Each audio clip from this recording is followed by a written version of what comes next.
Hi guys, welcome back my channel. Today I will review The Young and the Restless Snake Week. Okay, now let's find out. The movie Why Not Spoilers, Adam left me torn between love at times of disarray and performance and exhausted from repeating old themes. We have seen Adam cut off with Newman many times.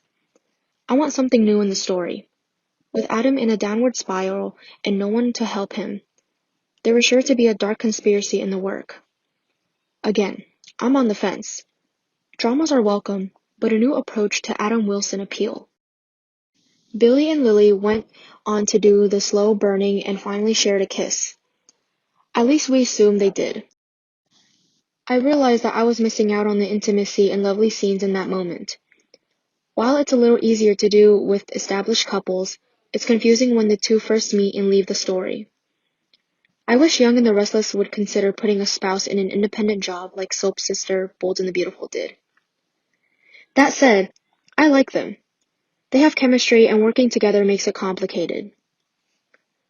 The Monaster's lack of thought when it comes to Theo makes him feel more need to protect him. I love this family, but maybe Team Theo, if he challenges Dinah, will they deserve it? The only problem is that there is no watch group, but just Theo.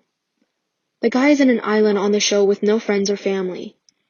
If the forces intend to refer a member of one of the soap's root families, they should bring one or two of the Brooks sisters back to help verify his identity and bring out a plot like Follow versus the Abbot throughout history.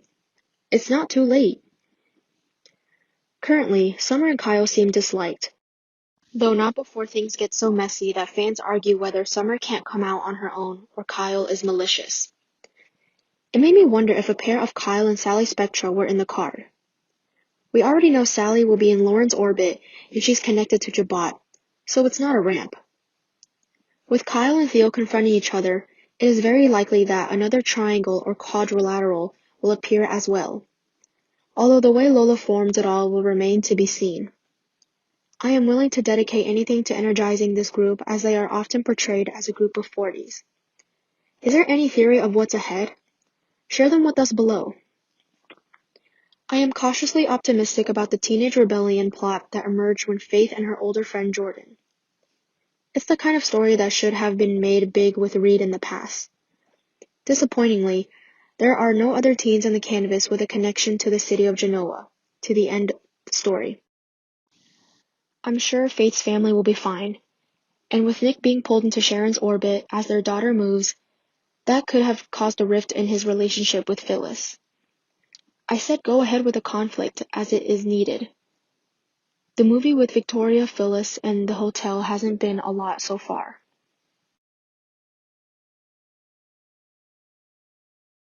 At the Abbott pub, Ashley and Tracy emotionally tell Jack that it is time to go to church. He thinks back to how many times he said goodbye to Dina. This is the last time. He asked the two sisters to go first, he needs a little more time. After Jack left, Theo arrived, alerted to church because of Kyle. Jack said that Kyle needs to respect him as part of the family. According to feeling disrespected, Jack thinks he will come, but Theo doesn't. He promised no more outbreaks today. Jack teased if anyone wanted to attend their memorial service, it would be Dina. Theo had seen the tear of Love Stone and alluded to pieces made from the necklace. Jack never intended to rule him out and wished he would be there with them the night she died. At the Crimson Lights, Lola is telling Kyle she lit a candle in memory of Dina when Summer entered and exasperated, of course the two are together. Lola points out that she lives upstairs and says that Summer left Kyle because of her insecurity. Summer says their situation has nothing to do with her. Lola reminded her to consider what the Abbotts went through and not make up for her. Lola left, and Kyle wanted to make sure he and Summer could coexist at the church. Summer feels they can be civilized. Kyle remembers Dina loves Summer's energy. Summer definitely Dina has lit up quite a lot of rooms in her life. They decided to drive together. Chance offers to call Paul and spend a private day with Abby at church, but Abby points out that he's just getting started. They wish for similar things in life. Abby held up his Tears of Love bracelet to mark the journey starting together. After that, Lola arrived. Abby knows Dina means something to her, too. Lola vows that she will quell her feud with Summer at the reception to honor Dina. At the park, Ashley and Tracy discuss the city of Genoa in the fall before talking to their parents. Tracy and Ashley both feel they are more like John. Tracy revealed she had sketched out a book about what she learned from her mother. Ash laughed that this would be a short book. Tracy bursts into tears about their lost time with Colleen, but says that they have learned to forgive through Dina. Ashley believes she loves them. They laugh about how Dina and Catherine are reunited in heaven and become emaciated when Chance shows up. Ashley spends time alone with Chance. She was proud of Abby and happy to know how lucky he was. After the ceremony, the Abbotts gathered at the guild while Theo looked in from the outside. Inside, Summer chats with Jack about Dina. She likes that she calls him Jackie. Lola walks by when Summer tells Jack she's scared of her and Kyle blew their last chance away. In the corner, Abby tells Ashley about her future with Chance. In the kitchen, Theo was surprised to hand it to Lola. He likes to create an entrance. At the bar, Jack gives a speech about Dina, who is the only one. They all raised their glasses and wiped their tears. In the kitchen, Lola questioned Theo, ruining the Abbotts' reception. Theo was part of the family but didn't know what these people expected. Lola feels he's always played a role. What would Theo really do in this situation?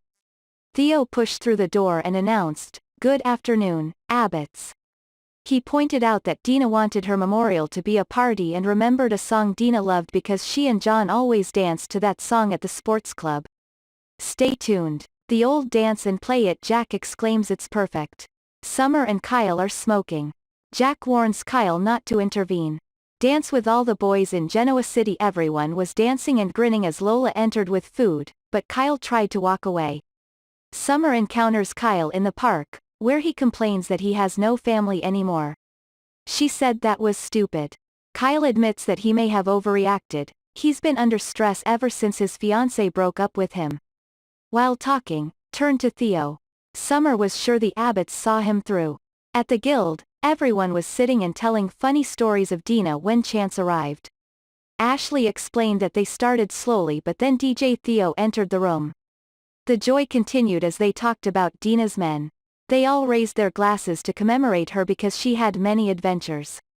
Lola smiled at Theo. His expression changed as he turned away and kicked a shot.